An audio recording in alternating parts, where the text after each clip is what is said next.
नमस्कार दोस्तों, आप पढ़ रहे हैं कक्षा 12वीं एनसीईआरटी गणित, जिसमें आज हम पढ़ेंगे प्रश्नावली 6.4 के उदाहरण।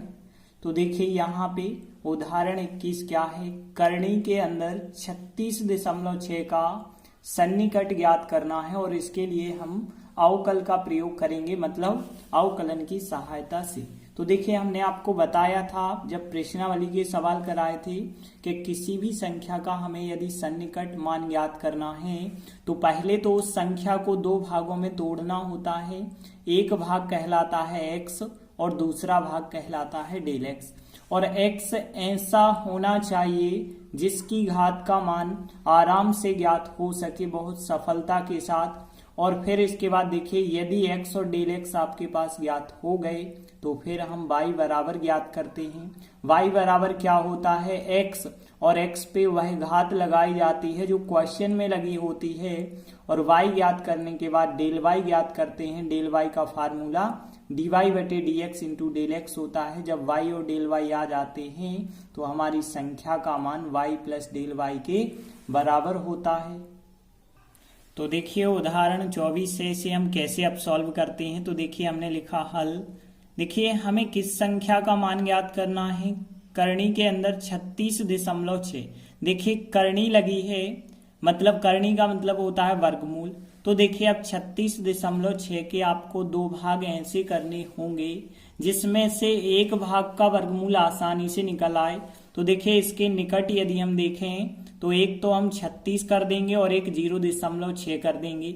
इन दोनों का टोटल यही होगा। और देखिए 36 का वर्गमूल आसानी से हम निकाल सकते हैं। तो देखिए जिस संख्या का वर्गमूल हम आसानी से निकाल सकते हैं वह कहलाती है x। तो x का मान कितना हो जाएगा 36, और जो छोटी सी संख्या बच जाती है वो डेल x कहलाती है। तो डेल x का मान 0.6 हो जाएगा। अब देखिए यदि x और डेल x आ जाते हैं फिर हम क्या ज्ञात करते हैं, तब y ज्ञात करते हैं। और y बराबर होता है x, और x पे वह घात जो क्वेश्चन में लगी है, करनी लगी है, तो करनी x होगा। यदि 1/3 की लगी होती तो x पे 1/3 होता y का मान। अब ध्यान देना यहाँ पे आगे सॉल्व करेंगे, x का मान 36 रखेंगे और 36 का वर्गमूल निकालेंगे तो कितना आ जाएगा 6। तो देखिए y का मान तो हमने ज्ञात कर लिया। अब हम ज्ञात करेंगे डेल y का मान। तो डेल y बराबर हमने आपको फार्मूला बताया dy बटे dx इंटू डेल x होता है। अब देखिए इसे आगे सॉल्व करेंगे तो dy बटे dx कहाँ से लाएंगे, y बराबर है करनी x। करनी x का अवकलन करेंगे तो कितना आएगा 1/2 करनी x आएगा, इंटू डेल x था, डेल x का मान रख दिया जाए 0.6 रख दिया। अब देखिए आगे सॉल्व करेंगे तो 0.6 आएगा और यहाँ पे 2 करनी x का मान कितना रखेंगे आप 36 रखेंगे x के मान को। और फिर देखिए यहाँ 0.6 और यहाँ 36 का वर्गमूल 6 होगा। 6 गुणे 2 करेंगे तो 6 दूनी 12 हो जाएगा। और देखिए यदि 12 का भाग आप 0.6 में देते हैं तो 0.05 आ जाएगा। तो इस प्रकार से y और डेल y आ गए। अब देखिए हमें जो सवाल दिया था जिसका हमें मान ज्ञात करना था वो थी 36.6 संख्या, और उस संख्या का मान जो होगा y और डेल y के योगफल के बराबर होता है। तो देखिए y का मान कितना है 6 और डेल y का मान कितना है 0.05। दोनों को यदि आप जोड़ देंगे तो 6.05 हमारा आंसर हो जाएगा। तो इस प्रकार से उदाहरण 21 कंप्लीट हुआ। इसके बाद उदाहरण 25 के ऊपर 1/3 की घात का सन्निकट ज्ञात करना है और अवकलन का प्रयोग करके। तो देखिए कैसे करेंगे। जो भी हमें संख्या दी गई है सबसे पहले हम उस संख्या को देखें। 25 पे 1/3 की घात, 1/3 की घात को घनमूल कहते हैं। तो 25 के हमें दो ऐसे भाग करने होंगे जिसमें से एक भाग का घनमूल आसानी से निकलता हो। तो देखिए 25 के निकटतम यदि हम देखें तो ऐसी संख्या 27 है जिसका घनमूल आसानी से हम निकाल सकते हैं। इसका 3 होता है घनमूल। तो 27 माइनस हमें 2 लिखना होगा, क्योंकि 25 है तो 27 माइनस 2 भी 25 होता है और 1/3 की घात लगी रहेगी। अब देखिए यहाँ पे 27 हो जाएगा x का मान, जिसका मान आसानी से निकल सकता है वो x कहलाता है, 27 हो जाएगा। और डेल x की बात करें तो डेल x का मान हो जाएगा -2। देखिए एक्स और डेल एक्स यदि आ गए हैं तब आप ज्ञात करेंगे वाई और डेल वाई। तो सबसे पहले हम वाई ज्ञात करेंगे। वाई बराबर होता है एक्स और एक्स पे वह घात जो क्वेश्चन में लगी है कितने की, 1/3 की घात। अब देखिए एक्स का मान रखेंगे 27, 27 पे 1/3 की घात का मान निकालेंगे, मतलब घनमूल हमें निकालना है। तो 27 के गुणनखंड यदि आप लिखो तो 3 आएंगे 3 बार, और 1/3 की घात 3 से 3 काट दीजिए तो यहाँ 3 पे 1 की घात मतलब 3 आ जाएगा इसका मान। तो y का मान 3 आ गया। अब हम ज्ञात करेंगे डेल y का मान। तो देखिए डेल y बराबर क्या होता है, formula dy/dx into del x होता है। अब देखिए यहाँ dy/dx का मान y बराबर जो x पे 1/3 की घात है इसका अवकलन करना होगा। तो 1/3 तो आगे आ जाएगा और x पे 1/3 में से एक घात कमा देंगे, हम घटा देंगे तो -2/3 की घात यहाँ पे बची होगी। इंटू डेल एक्स की बात करें तो डेल एक्स का मान -2 रखा। अब देखिए यहाँ -2 है और बटे में 3 है, जो माइनस की घात है इसे बटे में हम लिख देते हैं तो यह घात प्लस की बन जाती है। इसके बाद हम x का मान कितना रख देंगे, यहाँ पे 27 रख देंगे तो -2/3 और यहाँ x की जगह 27 रख देंगे और 27 के ऊपर 2/3 की घात रहेगी। और आगे यदि आप सॉल्व करेंगे तो -2/3। अब देखिए 27 के गुणनखंड रखेंगे तो 3 बार आएगा और इस पे लगी रहेगी 2/3 की घात। 3 से 3 की घात कट जाएगी, -2/3 और यहाँ 3 से 3 की घात कटेगी लेकिन 3 पे 2 की घात बच जाएगी, मतलब 9 यहाँ बच जाएगा। तो माइनस के 2 बटे यहाँ पे 9 3 27 आ जाएगा। और यदि 27 का भाग हम 2 में देंगे तो दशमलव में आएगा 0.074 आ जाएगा। तो देखिए अब y भी आ चुका है, डेल y भी आ गया है। अतः जो हमारी संख्या थी वो क्या थी, 25 पे 1/3 की घात, और इसका मान हमने आपको बताया था कि y और डेल y के योगफल के बराबर होता है। y का मान कितना आया था, 3 आया था। डेल y का मान माइनस का आया है, -0.074। अब देखिए यदि आप घटाएंगे 3 में से यह संख्या तो 3 के बाद दशमलव लगा के आपको 3 जीरो रखने होंगे और फिर आप घटाएंगे तो 2.926 हमारा फिर आंसर हो जाएगा। तो इस प्रकार से उदाहरण 22 कंप्लीट हुआ। इसके बाद देखिए उदाहरण 23 है, f 3.02 का सन्निकट मान ज्ञात कीजिए जहां fx एक फलन के रूप में दिया गया है। तो देखिए ऐसे सवाल हमने प्रश्नावली में भी किए थे। कैसे करते हैं, सबसे पहले तो जिसका हमें मान ज्ञात करना है उसके 2 भाग करेंगे। तो देखिए f 3.02 का मान ज्ञात करना है, इसके हम 2 भाग कैसे करते हैं, दशमलव के आगे की संख्या अलग लिख लेते हैं, दशमलव वाली संख्या जो पीछे बचती है वो अलग लिख लेते हैं। मतलब देखिए जो f 3.02 है इसे हम 3 + 02 के रूप में लिख सकते हैं। तो देखिए यह हो जाएगा, फिर x हो जाएगा, यह डेल x हो जाएगा।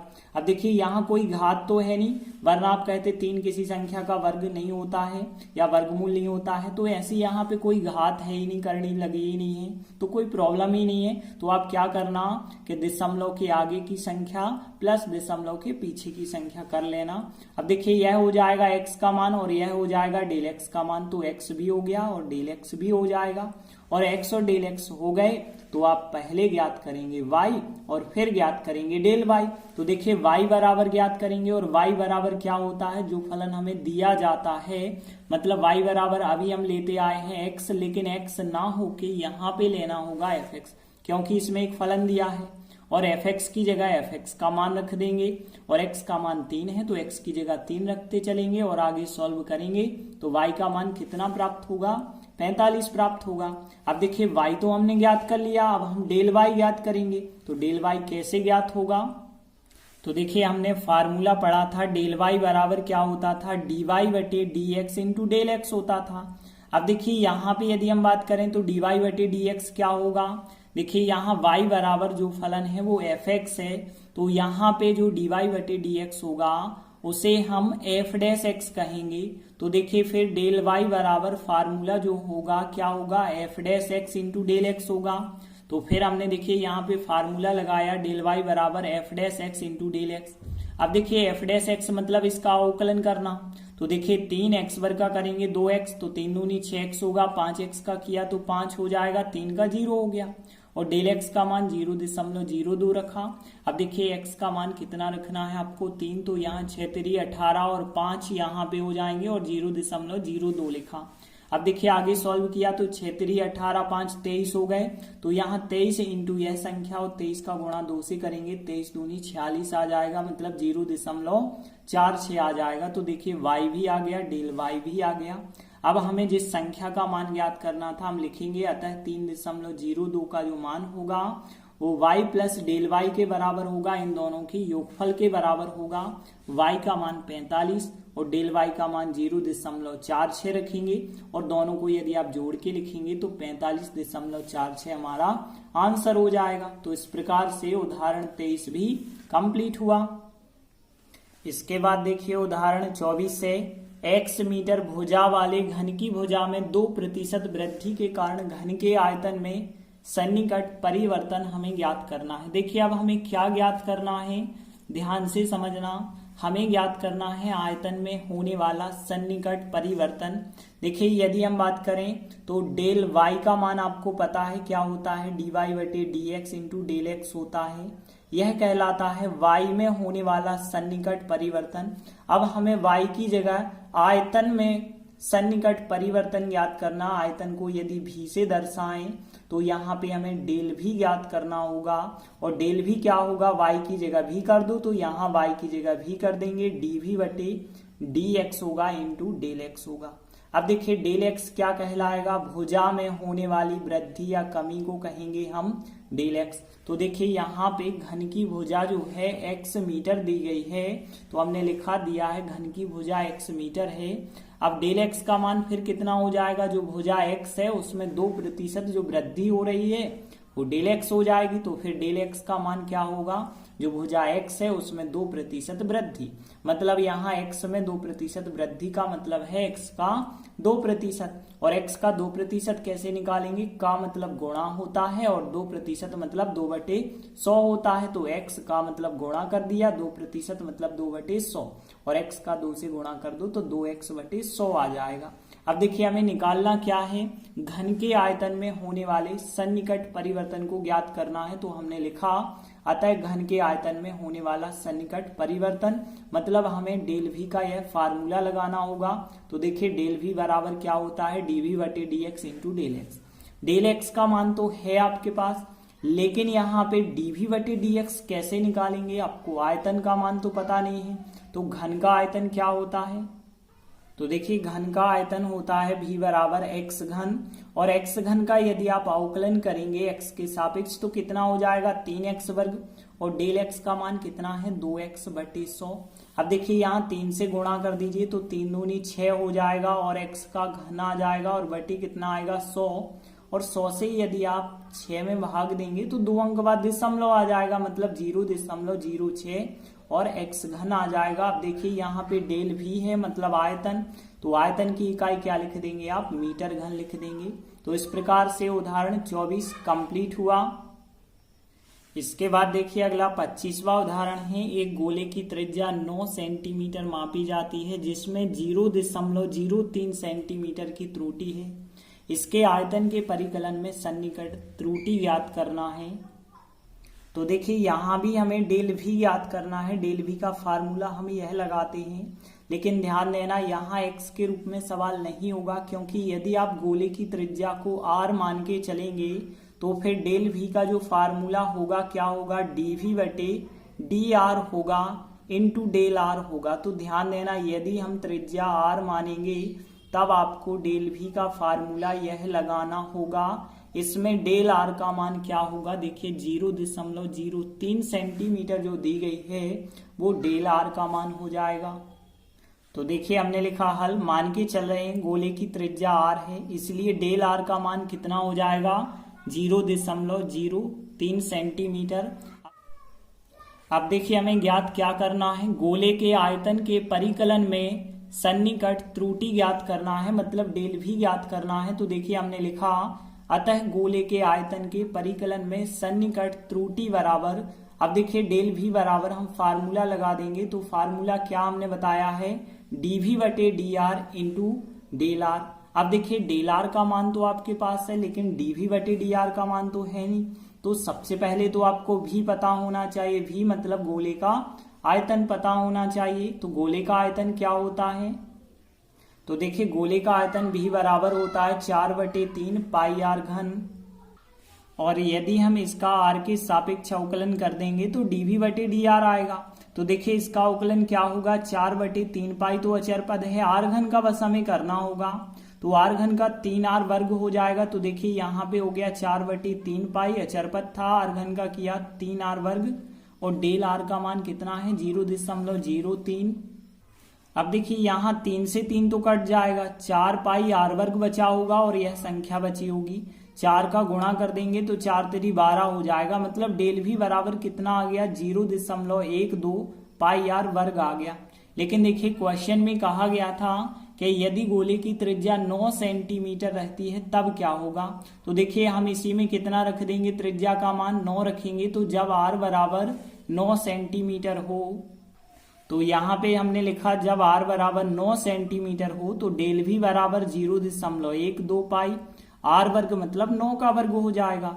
अब देखिए 9 का वर्ग 81 होता है, 81 का गुणा यदि आप 12 से कर देंगे तो कितना आ जाएगा 9.72 आ जाएगा पाई, और यहाँ पे इकाई लिखनी है, सेंटीमीटर में सवाल है और आयतन की इकाई घन में होती है तो सेंटीमीटर घन हो जाएगा, यह हमारा फिर आंसर हो जाएगा। तो इस प्रकार से उदाहरण 25 भी कंप्लीट हुआ।